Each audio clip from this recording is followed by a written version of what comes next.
Hello everyone, this is Matthew Harrison with thebottlereview.com. I am a college student in Massachusetts at UMass Amherst, and I'm a lover of wine, ale, and scotch. Today is a very special episode because I'm doing another review for the Daily Collegian.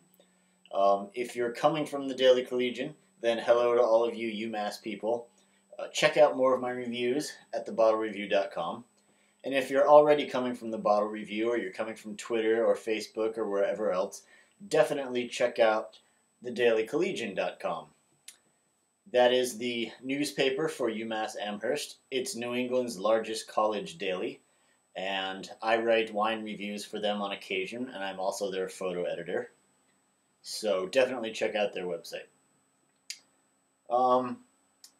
So what I decided to do for this review was a little different because I had previously reviewed a Spanish Tempranillo wine, and I was going to upload that because I did the review a few days ago now.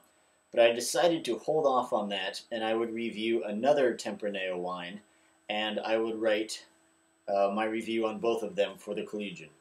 So, today's wine is Campo Viejo Crianza 2006 Tempranillo, and it's from the Rioja region of Spain. I paid $12 for this wine. And if you're coming from one of the local colleges in the Amherst area, I got this at Four Seasons Wine and Liquors in Hadley.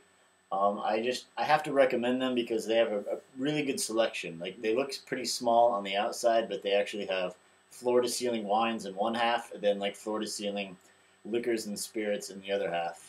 And the prices are pretty good. They have a lot of sales, so definitely check them out. Let's see. This is 13.5% alcohol. On the back here, it says it was aged for 24 months, including 12 months in oak casks. So you definitely expect to taste some of the oak and some of the vanilla characteristics on this. It says it's a wine of medium structure, velvety and elegant with fruity aromas and hints of wood. So there we go. Tempranillo, I'm finding I like a lot. I'm also finding I like Spanish wines a lot. It's one of the most common grapes in Spain, along with Grenache. And it's not only used in a lot of blends, but there's a lot of pure Tempranillo wines out there. So, let's get into it. The color, it's pretty surprisingly bright red. Like, it's see-through all the way through. There's no opaque parts of it. I'm actually surprised that it's as bright red as it is. Can't really even see that there, but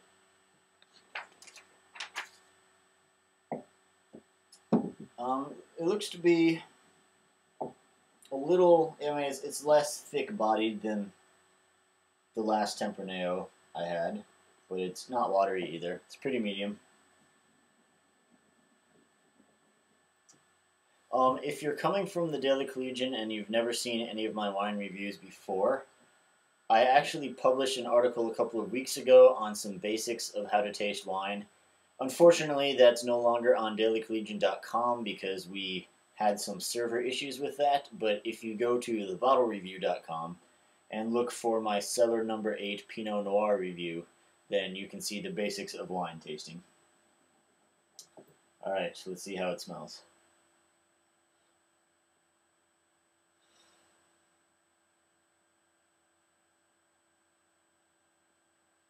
The alcohol is very potent on this. It's surprisingly potent for, what did I say? 13.5%. It's actually making it fairly difficult to smell the wine.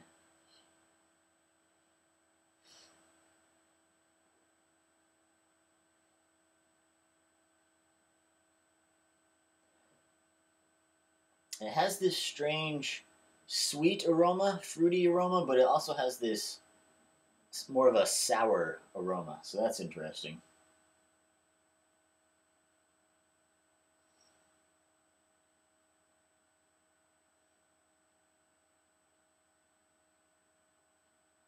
A little bit of, grape juice aroma. It's got sort of a dark fruitiness that I can't quite identify. A little bit of strawberries, but I don't smell the oak at all. Alright, let's see how it tastes.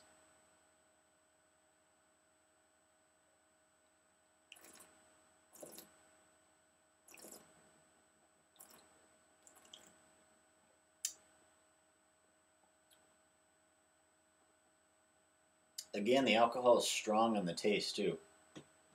Surprisingly strong.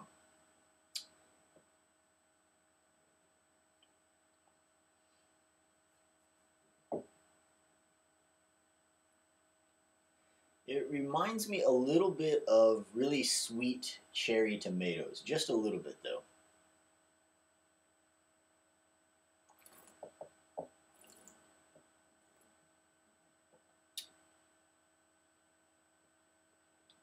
I can definitely taste the oak now.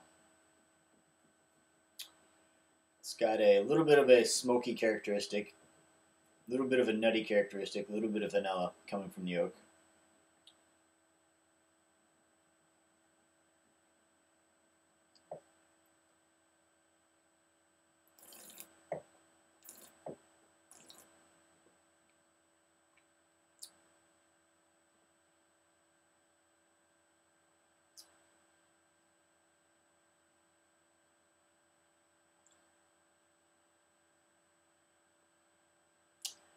A little bit of blackberries and black currants, but not a lot. Not nearly as much as the last Tempranillo wine. In terms of the finish, it's a pretty oaky finish. Surprisingly oaky finish. Like, I don't think I would be able to identify the varietal of the grape just based on the finish because it's that oaky. But it's not bad, it's good.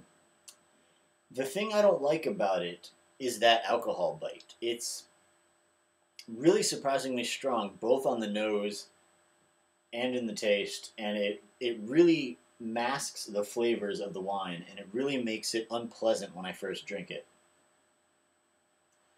Now, since my decanter was still wet from washing it, I only decanted this in the glass. It's been in the glass for about 3 hours, so you would expect it to be fully opened up by now.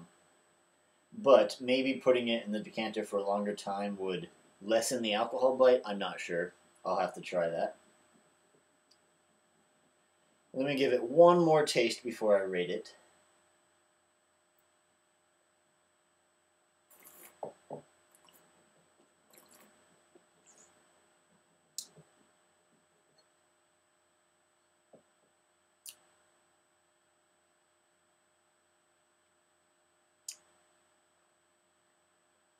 Again, that alcohol bite is a little hard to get past.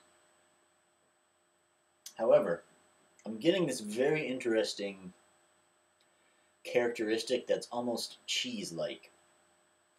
If you think of the way your mouth feels and the taste you get off of blue cheese, this kind of has characteristics of that. I actually think that blue cheese would pair really well with this. I will have to try that sometime because I think those two flavors would play off of each other very nicely. Actually, the cheese flavor, that cheese feeling is pretty strong. Can't quite explain that. Alright, so to give it a letter rating, it's not quite as full-bodied and rich and flavored as the previous Tempranillo blend I had, but it's still a good wine. That alcohol bite is just, it's too strong for me. It's not blended well with the rest of the wine, and it really masks the aromas and the flavors. And I think the oakiness, while I really like oak, I don't think that's blended all that well with the rest of the wine either. They're just not married quite that well. Overall, I give this wine a B+. I see a lot of promise in it, but I don't know. I'd be curious to try other vintages of this and other wines from this producer just to see if this is a characteristic of their wines or just this wine. Yeah. B+, $12. Not too bad. It's fairly priced, that's for sure. Well, thank you everybody for watching. Thank you everyone who's coming from the Daily Collegian. Again, check out thebottlereview.com, and everybody else, check out thedailycollegian.com. I'd love to hear your comments either on the Collegian article or on the bottle review. And until next time, cheers.